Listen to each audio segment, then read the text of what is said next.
सुप्रभात छात्रों, आज हम शास्त्री प्रथम वर्ष का क्लास लेंगे जिसमें छात्रों व्यंजन संधि पढ़ाएंगे। व्यंजन संधि पढ़ा चुके थे, ठीक है छात्रों। आज हम विसर्ग संधि पढ़ाएंगे, है ना। व्यंजन संधि के जो नियम 3 बचे थे उनको कल हमने पढ़ाया था और आज हम विसर्ग संधि आप लोगों को पढ़ाएंगे। विसर्ग संधि के परिभाषा कल बता दिए थे छात्रों की। विसर्ग के बाद स्वर या व्यंजन वर्ण आने पर विसर्ग में जो विकार उत्पन्न होता है उसे विसर्ग संधि कहते हैं। इसके नियम छात्रों आज हम आप लोगों को विसर्ग संधि के नियम को पढ़ाएंगे, ठीक है। पहला नियम है छात्रों, यदि विसर्ग के बाद च या छ हो तो विसर्ग तलाबे स हो जाता है, तो या ठ हो तो मूर्धन्य स तथा तो या थ हो तो दंत स हो जाता है। यानी कि यदि हम विसर्ग के बाद यदि कोई शब्द च या छ या तो या ठ या थ या तो या थ से प्रारंभ होता है विसर्ग के बाद, तो वो क्या हो जाता है, तलाबे श, मूर्धन्य श और दंत स में बदल जाता है। जैसे देखिए छात्रों, च और छ अगर रहता है विसर्ग के बाद तो तलाबे श हो जाएगा दंत तलाबे श, ट या ठ रहेगा तो मूर्धन्य स हो जाएगा और त या थ हो जाएगा तो दंत स हो जाता है। तो उदाहरण देखेंगे छात्रों, निह जोड़ छल। तो निह जोड़ छल है तो यहाँ विसर्ग है, विसर्ग के बाद छ आया है तो क्या हो जाएगा, यहाँ पर आपको तलाबे श का आधा मतलब हलंत, तलाबे श हलंत हो जाएगा, इसका हो जाएगा निश्चल। उसी तरह निह जोड़ चल, तो विसर्ग के बाद च आया है तो निश्चल, ठीक है। धनु जोड़ टंकार, धनु के बाद धनु विसर्ग के बाद ट आया है तो ट क्या हो जाएगा, मूर्धन्य स में परिवर्तित हो जाएगा तो धनुष टंकार। उसके बाद निह जोड़ ठुर, तो निह के बाद विसर्ग के बाद ठ आया है तो क्या हो जाएगा, निष्ठुर।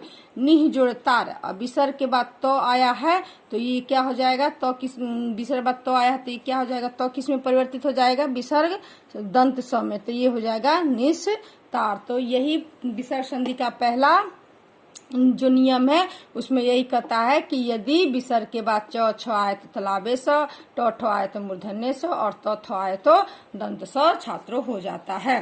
दूसरा इसका ये नियम देखेंगे छात्रों, यदि विसर्ग के बाद तलाबे स, मूर्धन्य स या दंत स आए तो अपने मूल रूप में बना रहता है या उसके स्थान पर बाद का वर्ण हो जाता है, यानी कि इसमें कोई परिवर्तन नहीं होता है, ठीक है।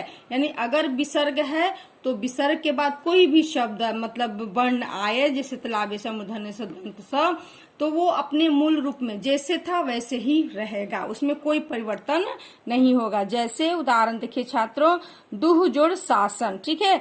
तो दुह जोड़ ये विसर्ग में कोई परिवर्तन नहीं आया है और उसके आने वाले जो शब्द हैं उनके शब्द का पहला जो वर्ण है उसमें भी कोई परिवर्तन नहीं आया है, तो क्या हो जाएगा, दुह जोड़ शासन का दुशासन। इस तरह निह जोड़ संदेश, निह संदेश, यानी कि इस नियम में कोई परिवर्तन नहीं है। तो छात्रों नियम यदि आप लोगों को अच्छी तरह से याद रहेगा तो आप कहीं भी विसर्ग संधि का ये विसर्ग संधि को अलग भी कर सकते हैं और उसको मेल भी कर सकते हैं ना, मतलब संधि विच्छेद भी कर सकते हैं और संधि भी कर सकते हैं, ठीक है छात्रों। अगला तीसरा हम देखेंगे नियम छात्रों कि विसर्ग के बाद क, ख या प, फ हो तो विसर्ग में कोई परिवर्तन नहीं होता। जैसे ऊपर में बताया ना कि तलाबे स, दंत स, तलाबे स, मूर्धन्य स और दंत स के बाद कोई परिवर्तन नहीं होता है विसर्ग के बाद अगर ये शब्द वर्ण आता है, तो उसी प्रकार यदि विसर्ग के बाद क, ख या प, फ आए तो उसमें भी कोई परिवर्तन नहीं होता है, यानी कि ज्यों का त्यों हम उसको लिख देते हैं, ठीक है। तो ये जैसे रजह जोड़ कन, ठीक है, तो विसर्ग के बाद क आया है, ठीक है, तो क आया है तो ये क्या हो जाएगा, रजह कन लिखा जाएगा, ठीक है। पयह जोड़ पान, पयह पान, है ना, तो इसमें कोई परिवर्तन नहीं होता है, ठीक है। लेकिन अपवाद है, अपवाद में कुछ ऐसे शब्द हैं जिसमें परिवर्तन हो जाता है। जैसे यदि विसर्ग के पहले ई या उ यानी कि स्वर वर्ण हो तो क, ख, प और फ के पूर्व विसर्ग मूर्धन्य स में बदल जाता है। यानी कि अगर विसर्ग के पहले, विसर्ग देने से पहले जैसे नी है तो ये क्या है, हर्षिकार ई मात्रा, ई की मात्रा है और उसके बाद विसर्ग है, ठीक है। तो और उसके बाद को है, तो इसमें क्या होता है, इसमें परिवर्तन हो जाता है। ये मूर्धन्य, ये जो विसर्ग है वो क्या होता है, मूर्धन्य स हलंत में परिवर्तित हो जाता है। यानी अपवाद है, जरूरी नहीं है कि हो ही जाएगा, लेकिन अपवाद कुछ ऐसे शब्द होते हैं जिसमें होने की चांस रहती है, तो ये हो जाएगा निष्कपट। इसी तरह निह जोड़ फल, ठीक है, इस नियम के अनुसार तो नहीं होना चाहिए, लेकिन कहता है कि अपवाद है, जैसे निह जोड़ फल हो जाएगा निष्फल। दुह जोड़ कर्म दुष्कर्म, निह जोड़ पाप निष पाप, ठीक है छात्रों। अगला है दूसरा अपवाद इसका है, तीसरा जो नियम है उस तीसरे नियम का दूसरा जो अपवाद है वो है, देखिए, कुछ शब्दों में विसर्ग के बदले दंत स आता है।